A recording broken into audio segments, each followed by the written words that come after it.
We have some amazing guests, and what's been really cool is this doesn't always happen with a panel, to be honest. So the way this works in the background is we try to connect beforehand. Schedules are hard. We end up on a screen someplace, and we end up chatting about some things that we want to talk about.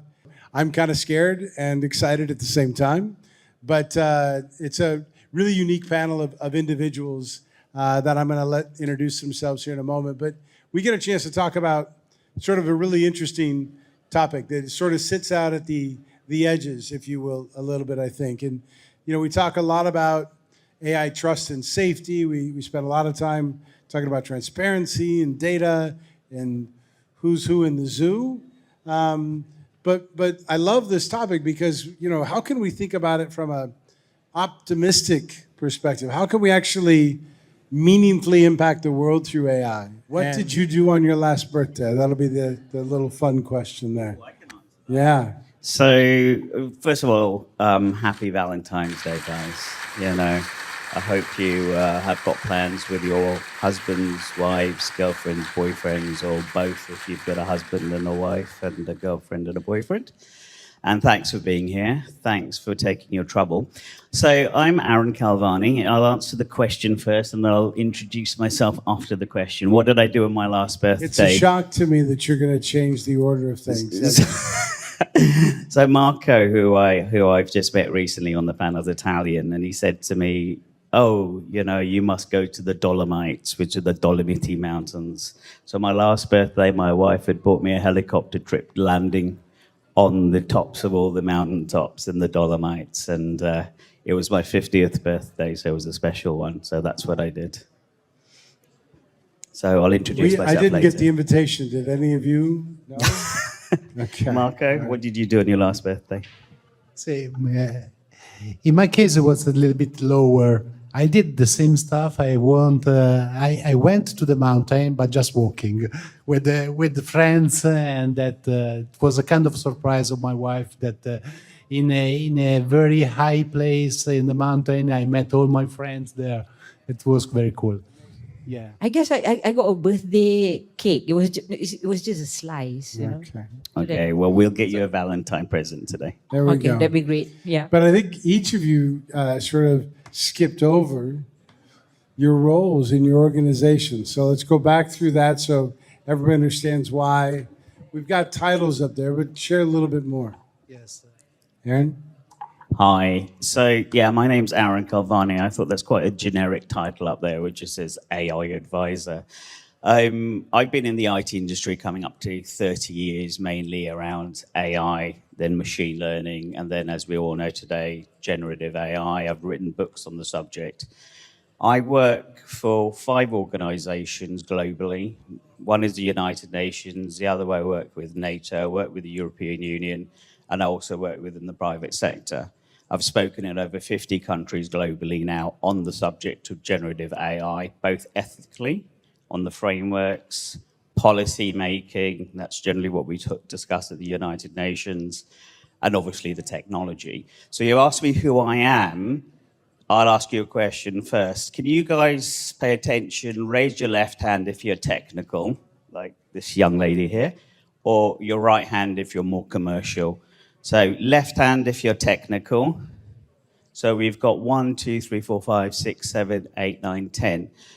One is you're sort of more into the programming technical piece. 5 fingers if you can build a rocket ship with AI. I'll put my 3 fingers up. 1, 3, 4. Oh my God, we've got genius in the room. Should we invite him up on the panel to talk with us? We've got one more chair. Excellent. And from a commercial point of view, thanks guys. From a commercial point of view, can you just put your hands up again? Who's more interested in the commercial aspect of where AI is going from a business point of view, technology and policy? So, yeah, 1, 2, 3, okay. Now, a few people didn't put their hands up. Is that because you don't speak English? Should we switch languages? No, okay. I speak 5 languages, but not as good as English, so we'll stick to English. So what do I do? So for the part of the topic that we're talking today, so we'll keep it a balance of both. for both audiences in the room. We'll talk about where the technology is going. Now, you good people have paid money to be in the room, so what I'm very conscious of doing is making sure that I don't talk about product, I don't talk about general organizations, I talk about society as the whole. So the underserved regions, the digital divide. I focus a lot on trying to get global equality, right? AI doesn't work without internet connections, right? So we can't have access to anything if we don't have the devices that contribute to that. We can talk about that. I want it to be more interactive, guys. I don't want to be just talking at you and you guys just be on your phones or getting bored. If I speak too fast, give me an angry face like this. And if you can understand, just, just nod happily. Does that make sense? You want everybody to be happy. Yeah, just be happy. I think you've got questions for us as do. well. But before you go into the questions, Russ, I want you guys not just to wait to the end to ask questions. I want this to be interactive because that allows me to engage, the concentration, cognitive approach that you guys want. But I also want you guys to walk out the room, going back to your companies or home to your spouses and saying, bloody hell, that panel was the best. We really liked them because they were interactive. All right? Great. So if you do have a question, you want to throw that up, just raise your hand and we'll get somebody to get a microphone over to you and get our attention somehow. I'm facing them, and so they'll probably go like, Russ, there's somebody out there. Well, let's start with the digital divide conversation at first. One of the things that really intrigues me is, to expand on where you started, Marco was thinking about the next generation of design experience in those 3 layers. From an architecture perspective, as you've been thinking and seeing how AI is developing, how do we need to think about those types of architectures around AI to serve these populations? Okay. So we've all heard I thought I said Aaron, but maybe... Oh, I didn't hear you. Sorry. No, it's okay. I was daydreaming. Sorry, Russ. The question was too long. We've heard about transformative AI, right? Everybody knows what transformative AI is and how the architecture works. Or do you want a brief explanation? Anyone who wants a quick explanation on transformer AI architecture? Yeah? Okay. So in baby English, imagine a child who reads a story and then the parent would ask it questions on each paragraph. You with me? And the child would then answer on what it's just seen on the page. The picture on one side of it, maybe a girl with a dog, and then the story. And then the parent keeps asking. And that's traditional sort of question and answering. Transformative AI is if the child had the ability to read that book in one split second and then answer the questions the parents was asked. As many questions you can think of. What color was the dog's, fur? Blah, blah, blah. So that's how transformative AI works. It understands the context of the entire book, the story, the moral of the story all together, instead of just understanding how to spell words and how to read, which is really remarkable. And that's where we are with our architecture. Moving forward, there's a couple more we'll talk about just to be brave on where we are at the moment. There's cognitive, and that's teaching computers really to be able to have the architecture to allow computers to think like humans, to be more rational. Because when I started in AI, guys, IT literate could understand what the machine was doing. Now with cognitive approaches, which is the ability of science fiction for them to be able to have an architectural model where the computer can then not just speak the languages that you understand, but think like the way you do, is kind of where we are with ChatGPT. It doesn't understand emotion. It doesn't understand profit and loss like we do from a commercial world. It doesn't understand how an application can be built, rolled out, and be effective. But it's trained by those models, correct, to be able to understand it. That's cognitive. But the one I'm more excited about from a societal point of view is the third architecture, and that's the RAG2 model. I'm sure our gentleman over here who put up 4 fingers, do you want to talk about RAG? Do you have anything to say about RAG2, or would you like me to do it? I don't know if someone could give him a mic. Oh, okay. I thought you were going to give me your opinion on it. So, do you know what RAG stands for? Oh, Russ knows as well. Very good. And what that means is, again, in business terms, what that means is it's fact checking, correct? It's fact checking the answers. So instead of going out there like ChatGTP and coming back with, I'm just going to go back again 20 years. Sorry, guys, time travel. So back in the day, I used to work for an organization called Gartner. I don't know if you've heard of it, but you've heard of it? They came up with the term big data. How many people have heard of the term big data? Russ has, obviously. So big data, does anyone can give me the definition of big data and how it was derived? It's important to where I'm going on with RAG. Come on, you can do it. Give me the 3 V's or the 6 V's of big data. Give me 3 V's of big data.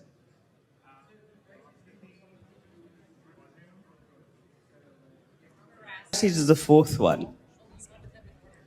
I mean, there's a 4th one. Oh, you're going to give me 6, are you? There's volume, velocity, variety, veracity, visualization.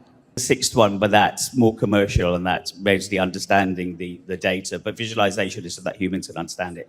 So going back to big data needs to have the veracity piece. Thank you for highlighting that. If veracity in Latin means the truth, right? So if the data is not truthful, then it doesn't matter what, ChatGTP is coming up with, because the information might be wrong, right? So what RAG does, it fact checks things, okay? It fact checks its answers through big data, through reliable sources, which is not the web or the internet, through the reliable sources to be able to make sure that the answers is given are correct. And what ChatGTP is very bad at, coming back and say, I really don't know the answer, I'm sorry. Really does that, does it? So we want to be focusing on that architecture the most. We can go into that offline if you want, and that's RAG2 and how that's really helping with building the models that are going to take society into a better place than where we are today. I hope that answers the question, Russ. So the reason why I asked it in that order is because when we start thinking about what's unique here with these panelists is,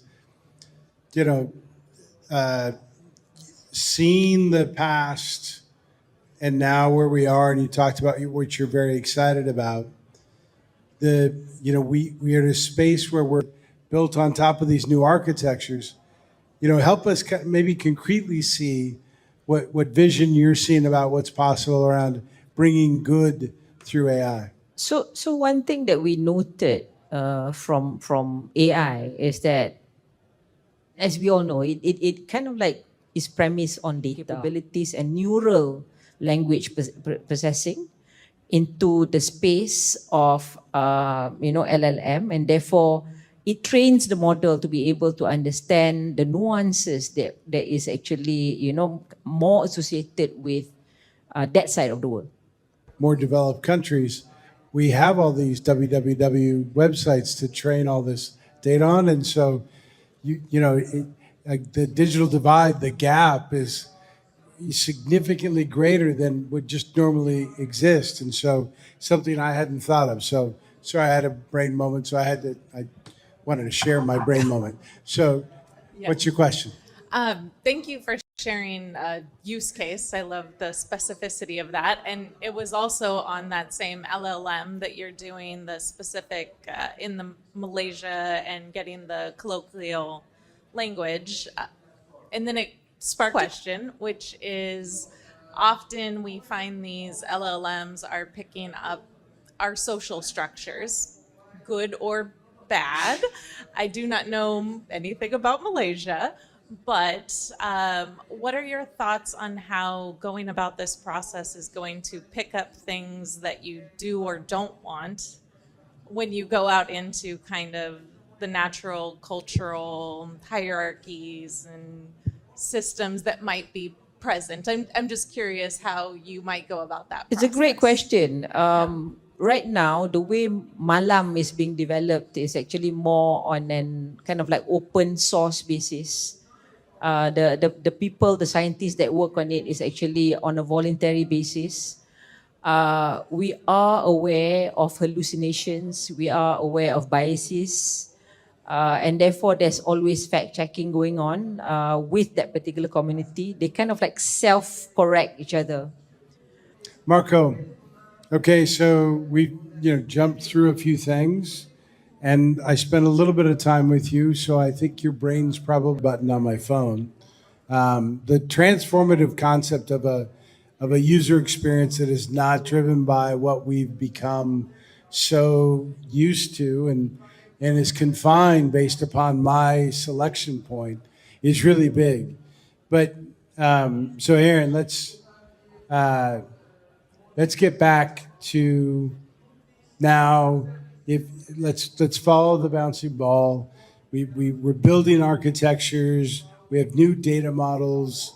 We have wide accessibility and democratization of this access. And I'm assuming you agree, but I know you'll say if you don't, with Marco, that interfaces are going to fundamentally change. Well, in that case, what are we going to be providing through AI that in these new models that take us forward? You took us back 20 years. Take us forward. Tell us where you're seeing change really meaningfully happen for people. Yeah, thanks. That's a good question. And you're absolutely right, Russ. A lot of people are talking about where I was, where it is now, not about the future. A lot of people avoid the subject because it is uncertain, right? But I know you'll take a risk, so I'm not worried about I'm you. quite happy to take a risk. It's only my reputation that's online, right? And 30 years of my work.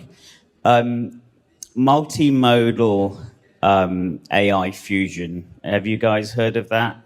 Multimodal? Yeah. So I never asked you. How technical are you with your 5 fingers? Five Yeah, fingers? I'm not. He's got me by a By few one finger. fingers. By one but, finger. No, in playing with Gemini's new multimodal share model, the Live, I think is a blink into the future of a different. So Yes. I hope you're going that direction because I want to learn more about that. Yes. I won't jump 5 years. I can talk about 5 years' time where I'll be involved in quantum computing with the hyperscalers like Google, GCP Space, and AWS, which I'm heavily involved with NASA as well. We'll talk about that in 2 years' time. We'll talk about multimodal AI fusion at the moment because from a societal point of view, this really helps bridge language, culture, understanding between different nations across the world. If you look through history, right, countries generally unite either by language or by religion or by culture, and they fight each other because of that. The United Nations is a large organization. It's struggling in many aspects of trying to keep up with technology. And let's be honest, it's been criticized by some of the world superpowers at the moment, right? With AI fusion and some of the biggest organizations out there that have got the funding to sort of, as you mentioned, one of them with Google, and Gemini, which used to be Bard, which we've been working on for years. It's really about sort of coming together and how you use those train AI fusion, to be able to understand the cultures of these different organizations, to be able to take it where I'm speaking to you in English right now, and you've got an earpiece, and it's translating into your native language as I speak. And I don't mean that Google Translate, where it's just trying to find a word and translate it, but it's understanding what I'm saying, the context, the sarcasm, and being able to get it through, right?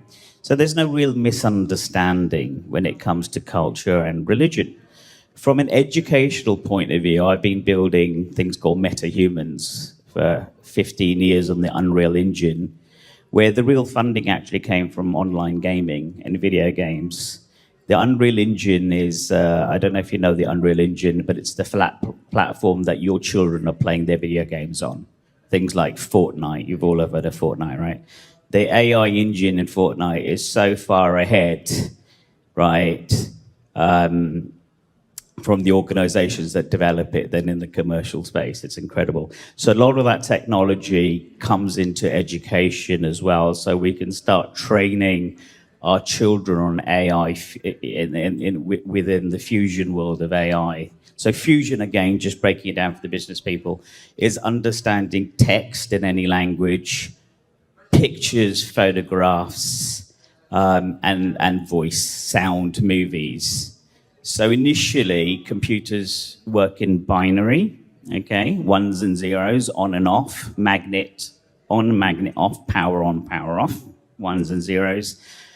Quantum, it's slightly different, but with binary and where we're moving forward, right, it's really understanding the metadata. That's how it effectively works. So each file has metadata, file size, who formed it, date it was formed, right? So computers used to work on the metadata. Now it goes numerous steps forward by understanding the internal structure of a file, music file, and this is what you're used to when you're looking at analyzing things.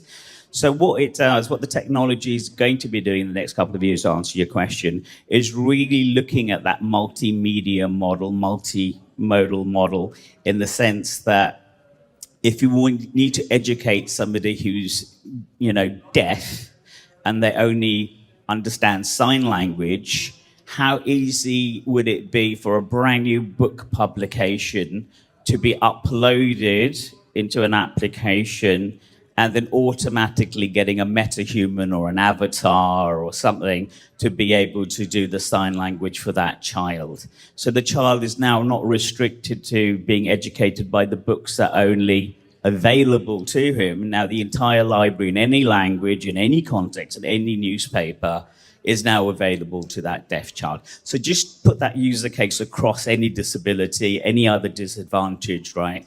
That's where the future is going to be from a societal, from a good for the society point of view. I hope that answers the question, yes. Well, I think we need probably more time than just that, but I want to make sure I look out as a very interesting opportunity to ask a question or two still with this panel. Anybody have anything? I've got 20, but go for it. Hello. So my question is that you guys have worked with lots of organizations, and have you ever come across any situation where profit and doing good with the technologies such as AI were at crossroads? And in that situation, what did you do, and how did you make a decision? So when the incentive model was good or profit, how did you guys end up making that decision? Yeah. Is that where you're going? Yeah. That's my. I could give you an agnostic view Okay. before we go into commercial view. So that's a really good subject, because I have an economic degree and I have a computer science degree. And why that's important to me and why that helps me do what I do is that everything that we talk about when it comes to technology costs money, right? Nothing is free.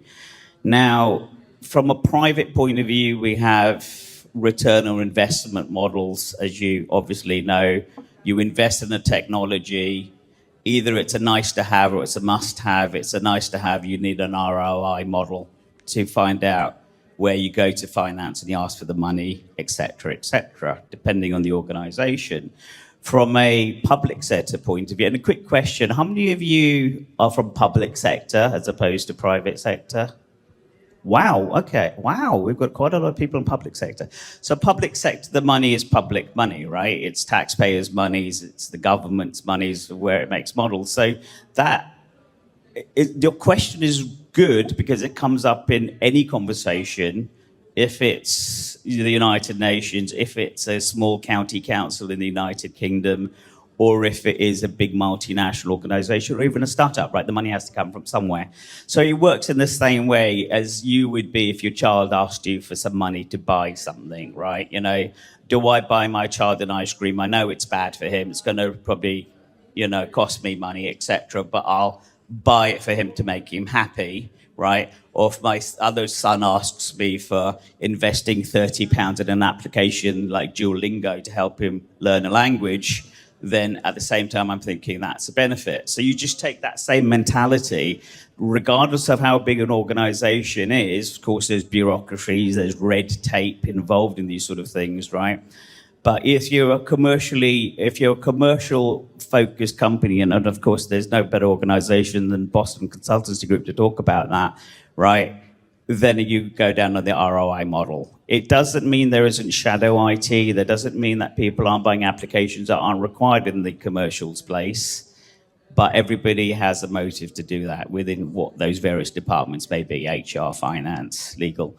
From the private sector is always from the public sector it's always citizen first, right? Every global organization, unless it's a dictatorial organization, is looking for the best for their own citizens, right? And that really is what is good for your country, what is good for the society. Like if you look at the United Nations pillars, they're a good example. It's about prosperity, the planet itself, maintaining the ecosystem, and it's about eradicating poverty, and obviously the biggest P of all is peace. It's the biggest waste of money in the world, a war, right? Let's be honest. So in answer to your question, from my point of view, it's education, it's peace, and it's prosperity, and it's also saving the planet. So Mark, I don't know if you want to take it from a commercial point of view. Try to answer quickly to your questions. The designer working the people talk to the people in the real world, leveraging these insights to start a more wider research in which GenAI can help to make the numbers of those insights. This group came and sat down to a talk specifically talking about how AI is going to help, change the world, contribute positively into a new world. So you have advocates right here. These are people that are not just curious, they're interested, right? If there was one thing that you wanted them to start thinking about today and maybe sharing with others quickly, so I don't get in too much trouble, what would that one thing be that you want these people to go and take out to the world from today? I start first? No? Okay. I'm going to cheat a little. The word that I would encourage everyone to live away with is stay curious and find out why. Right? Amazing. Okay, I love that. Marco? I think that what we are speaking about will require a huge change also of our approach in building up humans. Say, talking about GenAI and the way that GenAI will take part in our life and work and so on. We're going to change. Hopefully we stay curious to look what's possible. Aaron, take us home. I agree with you. I think curiosity is the number one of everything you can do. I wrote a book, and the first page says, to truly understand the book, don't read it, write it, right?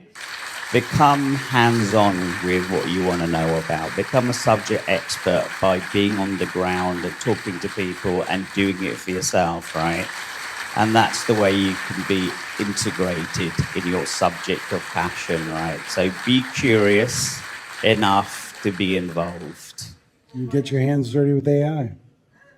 For me, All right, amazing. Hey, round of applause for this panel, please. Thank you very much.